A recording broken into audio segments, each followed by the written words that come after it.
Y a partir de este momento comenzamos a compartir el pulso de la semana. Obviamente la agenda periodística queda modificada desde este mediodía en lo que tiene que ver con lo que sucedió hace instantes nada más en Torre Ejecutiva con esta conferencia de prensa brindada o encabezada por el presidente de la República, Yamandu Orsi.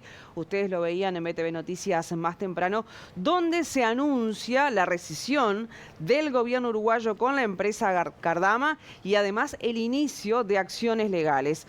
Mucha agua corrió bajo el puente durante estos minutos, ya se hacen sentir las primeras repercusiones y a partir de este momento comenzamos a compartir con Deli, Leonel Vera y Valdía Milman toda esa información. Buen mediodía, ¿cómo están? Bienvenidos. ¿Qué Buen tal? mediodía ¿Cómo para están? todos. Qué temporada de verano bastante complicada, ¿no? En cuanto a los temas informativos, ¿no? Exacto. Una situación que comenzó a finales del 2025 y que ahora tiene ribetes ya y que me parece, Valeria y Rosario, que esto por lo menos va a dar el primer semestre de este año, ¿no? Mira, yo les voy a decir algo, o les voy a decir a ustedes y a la teleaudiencia. Si antes había juego político, polémica y chisporroteos entre la oposición y el gobierno, acá se acaba de declarar el divorcio. Hasta 2030 hay que prepararse porque creo que esto va a ser tuya y mía, Claro. cachetada va, cachetada viene. Y va a ser porque el realmente caballito. es un quiebre, ¿no? Claro. Es lo que decíamos.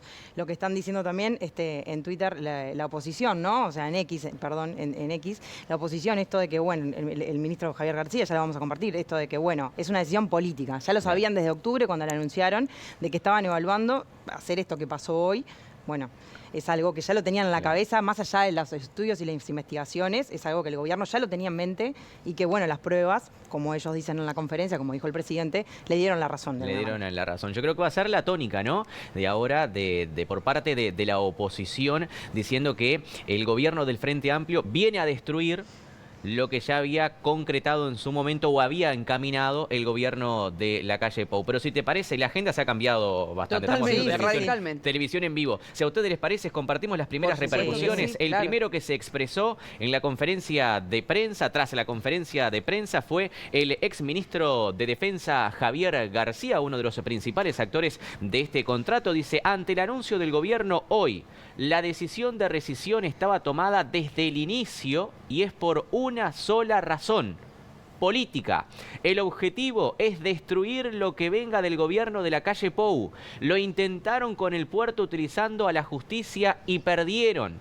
Ahora las patrullas, también el proyecto Neptuno y el saneamiento para el interior. El único objetivo es destruir, dice Javier García. Estamos compartiendo las primeras repercusiones de la oposición. Así es, el otro que se expresó fue el senador Sebastián da Silva, quien también publicó, hay dos colectivos que festejan, los abogados que se llenarán de plata con esta decisión y lo de los narcos que se aseguran de un mar libre para sus negocios. También hay una reivindicación a la impunidad en el gobierno, ver a la ministra Lasso escuchar todo lo que en teoría debía de saber antes de mandar casi 30 millones de dólares al villano número 1 del país y seguir tan campante en el cargo es para un ateneo médico que se llame Los Rostros de Piedra Inmutables. Sí, antes de pasar a otros actores políticos de la oposición, acaban de comunicar aquí por parte de la comunicación de Álvaro Delgado, el exsecretario de la presidencia durante el gobierno de la calle Pou. Dice, enorme irresponsabilidad del gobierno actuando con saña política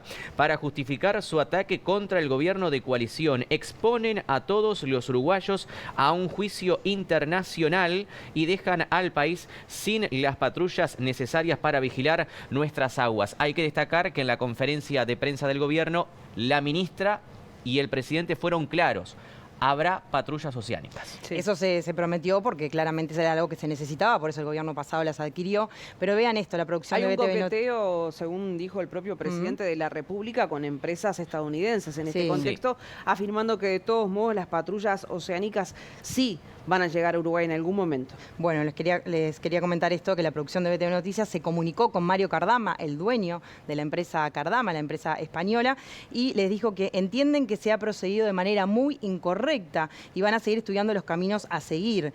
lo que dice Mario Cardama, siempre hemos manejado esto con criterios empresariales y eso no va a cambiar ahora.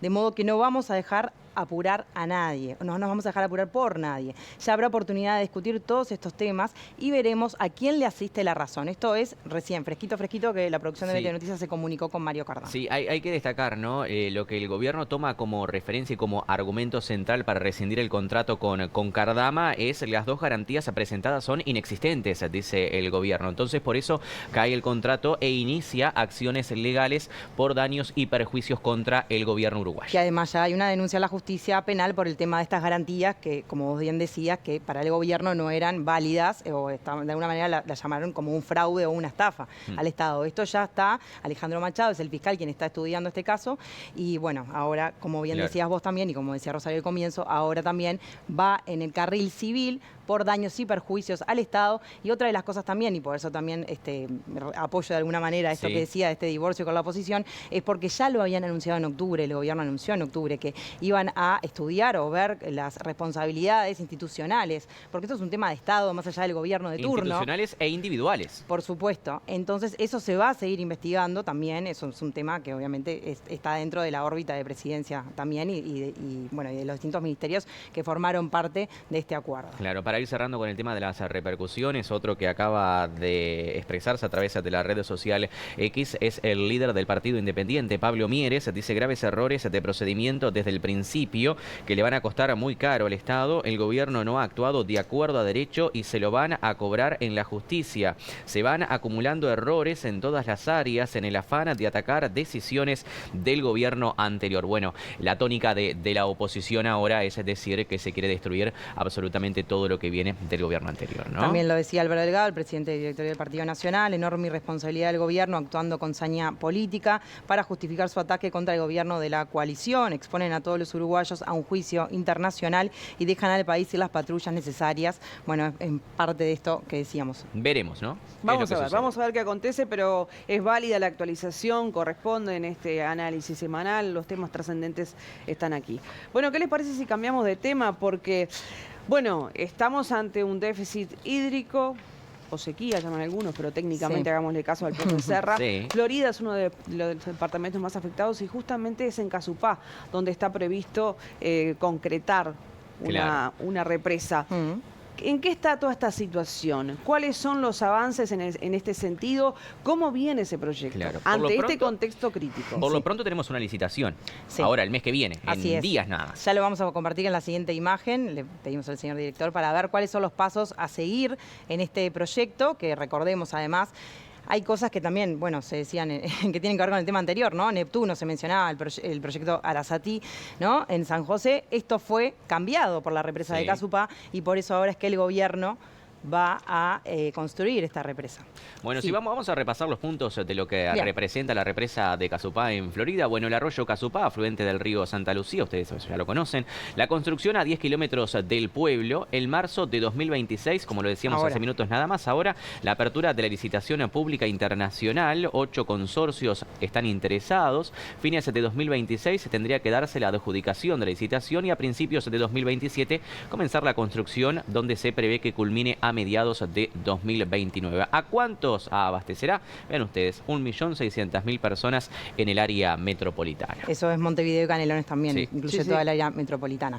Bueno, pero como decíamos, esto que decía Ro al comienzo, el déficit hídrico, la sequía, todo esto está impactando, por supuesto, en el campo mucho más que en Montevideo, pero en definitiva después termina impactando porque el tema del consumo del agua potable y todo lo que conlleva también nos afecta a todos. Ya lo vivimos en el 22, 23 y 24 con la sequía, cómo tuvimos que racionalizar el tema del agua, tener cuidados en cuanto, bueno, a lavar los autos, usar determinadas horas para hacer esas cosas. No había controles muy estrictos, pero sí también el tema de los beneficios en el agua embotellada, que también teníamos que consumir porque no había cantidad de agua abundante, a lo que todos estamos acostumbrados también, ¿no? Mire, vamos a ver una imagen de cómo está el arroyo Casupá, que será uno de los afluentes para llevar adelante esta represa. Le pedimos a Jorge Zavala, nuestro corresponsal en Florida, que se trasladó a la zona donde se va a estar construyendo la represa. Ustedes se preguntarán si esto afecta la posibilidad de que se construya la represa allí, teniendo en cuenta de que el caudal ha disminuido un poco producto de lo que hablábamos nosotros del tema de la sequía, Claro, ¿no? la falta de lluvia es lo que hace que obviamente no haya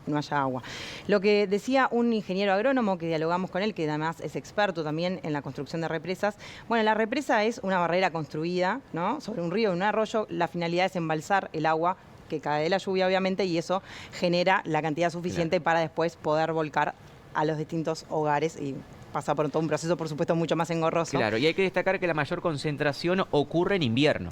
Exacto, en invierno es cuando, obviamente por la cantidad de lluvias, esto lo ha dicho el profe hasta el cansancio, es cuando esa represa se va a llenar más. El tema es qué pasa cuando no llueve tanto en invierno. Y en verano tampoco, Claro. porque es cuando menos llueve en verano, lógicamente. Entonces no genera el volumen necesario, la capacidad necesaria para funcionar esa represa. Por eso lo que nos decía este ingeniero experto en represas es que Casupá es muy similar a la represa de India Muerta en Rocha en cuanto al volumen, a la cantidad de agua que cae y también a las hectáreas.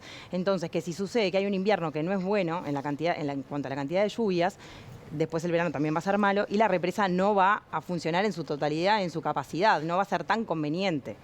Bien, Claro. entonces la pregunta ante este contexto que se está viviendo es qué va a pasar con Casupá. Claro. Y Si hay bueno. riesgo o no, ¿no? Exacto. Y bueno, hay de alguna manera un riesgo por esto que decíamos, ¿no? Al ser similar, por lo menos a lo que decíamos a esta de India Muerta, si el agua no es suficiente, que cae de la lluvia y no llena, es como que tengamos un recipiente y en invierno lo llenamos y después en verano se va secando porque no llovió lo suficiente, no va a alcanzar esa capacidad. Entonces, bueno, justamente lo que va a suceder es que no sea tan efectiva o que busque lo que el gobierno quiere. Bien, el gobierno insiste en este proyecto, realmente confía en lo que puede llegar a generar en cuanto a abastecimiento para el área metropolitana. ¿Bajo qué argumentos? Bueno, uno del BID, ¿no? Sí, exacto. Hay un informe del BID que lo que dice justamente es que Casupá es mejor versus Arasatí, por eso es que el gobierno también opta por esta opción, y una de las cosas es por la capacidad de almacenamiento y la regulación para enfrentar casos como el de la sequía en el 22, 23 y 24. Claro. Hay que destacar también que esto es muy importante para Casupá, ¿no? Para el departamento, porque la construcción de esta represa va a generar puestos de trabajos genuinos. Vean ustedes, el alcalde de Casupá está a favor de esta iniciativa, porque viven 2.742 personas. El que está a favor es el alcalde porque se prevén, vean ustedes, 700 puestos laborales. Estamos hablando de un tercio Claro. de la población, ¿no? ¿Qué les parece? Y sí. Suficiente para un pueblo tan chiquito, A ¿no? propósito de lo que acontece, ¿qué dicen los expertos? Bueno, los expertos lo que dicen es que se han reunido también con el gobierno para, de alguna manera, brindarles sus visión, si se quiere, qué se debería hacer para mejorar el abastecimiento en el área metropolitana, y conversamos con el biólogo Eduardo Budinas, que nos decía lo siguiente. Lo que hemos venido sosteniendo desde hace años es que se deben considerar varios caminos en paralelo. El primero de ellos es tener un plan de contingencia de OCE por si hay una nueva sequía, porque esto se necesita ya, por si hay un nuevo déficit hídrico. ¿Cuál es el protocolo y los pasos para enfrentarlo? En paralelo, el segundo camino es reparar las pérdidas en las cañerías de agua de OCE. Aproximadamente en el área metropolitana hay un 65% que no es facturado por OCE. De ellos se puede estimar que casi la mitad es agua perdida en cañerías rotas. Y en tercero, en paralelo, es descontaminar la cuenca de Santa Lucía. Porque haya represa en Casupá o no haya, no podemos seguir con toda esa cuenta pero tan contaminada. Entonces, una vez estos pasos estén en marcha, que son en paralelo y a la vez, y que son para mañana, ahí se puede evaluar si se necesita o no la represa de Casupá con un poco más de racionalidad, donde podemos ver por el presupuesto aprobado recientemente para el rubro de esa agua no facturada, que implicaría reparar esas cañerías, la asignación de dinero es cero. Bueno, bien, déficit hídrico, sequía, una situación compleja, como decían, sobre todo para el campo, pero uno reflexiona seguramente en sus casas, se preguntan lo mismo. ¿Qué aprendimos de la sequía pasada cuando había escasez extremas, cuando sucedió todo esto que también ustedes bien comentaban hace instantes? Nada, No mucho. Nada. absolutamente nada. Malísimos alumnos. Nada, es un pase de facturas entre la oposición y el oficialismo, y la verdad no hemos aprendido nada, porque ahora ustedes ven que está el Consejo de Ministros, y no he hecho la culpa al gobierno sino al Estado, y cuando hablamos del Estado hablamos pasando los años.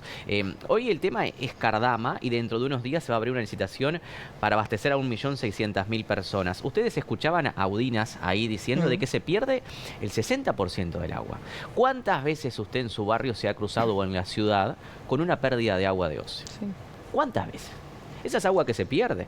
Esa es agua que no se va a recuperar. Y todavía que OCE no la factura. Entonces, el pase de factura entre la oposición y el oficialismo, hablando de factura, deja entrever que no hemos aprendido nada. Y en cuanto a las organizaciones sociales, no hay un feedback. No hay un ida y vuelta para llevar adelante esto. Esto también lo decía Gudinas. Estamos atrapados, porque cada uno puede ser experto en cómo se maneja el agua en el área metropolitana. Entonces lo que sucede es que en un corto periodo de tiempo, los partidos que antes estaban en el gobierno y hoy son oposición, y los partidos que antes en oposición y ahora son en el gobierno, siguen sin entender la cuestión del agua. No tenemos protocolo para sequía, no hay asignado un rubro potente para la reparación, que eso generaría mucho más trabajo. No tenemos medidas efectivas renovadas para descontaminar la cuenca de Santa Lucía y lo que han hecho es aumentar la tarifa de OCE. El año pasado recibimos una amable invitación de la secretaria de la Presidencia, del ministro del Ambiente y del presidente de OCE a una reunión conjunta que tuvieron con algunas organizaciones y sindicatos por el tema del agua. Yo participé en ella por el Movimiento en Uruguay Sostenible, MOVUS, y ahí se les dijo a los tres, una vez más, son caminos paralelos. Necesitamos un protocolo para la sequía, necesitamos reparar las cañerías de OCE y necesitamos descontaminar el Santa Lucía. ¿Hubo receptividad? Hasta ahora no ha habido ninguna, les digo, ninguna de esas medidas se ha tomado, pero me aumentaron el costo de la tarifa de OCE. Bueno, y él decía, para reparar aparte las cañerías y las pérdidas de agua en la ciudad o en organismos públicos. Uno va a una dependencia a hacer un trámite y de repente ve que la cisterna pierde. Son cosas mínimas, pero eso en la sumatoria hace. Y si OCE no tiene un presupuesto para eso, cero peso para dedicarse a eso. Entonces, bueno, seguimos, ¿no? Como pateándola para adelante y al final esperando a ver qué pasa el día que nos quedemos sin agua. Gracias. Ha sido muy amable, como siempre. Queda muy lindo. Gracias, está muy elegante. Muchas gracias. Como todos los viernes. Que tenga un bonito fin de semana. Igualmente para ustedes, que pasen bien. Es momento de una breve pausa en BTV Noticias. En instantes llega el segmento deportivo con Juan Pablo Tai.